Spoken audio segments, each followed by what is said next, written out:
Okay.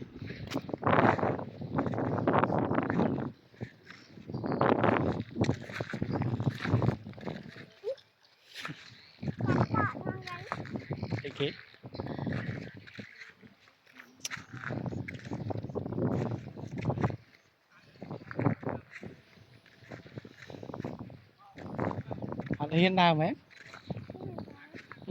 Lại ấy. Nào được.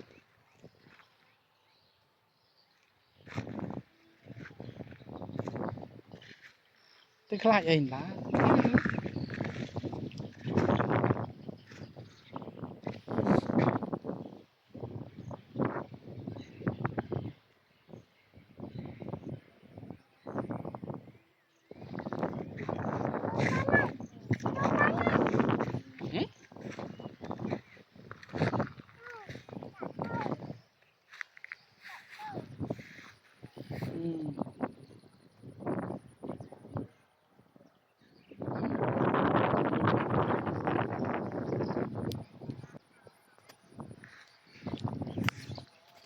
Tọt ham về về mấy.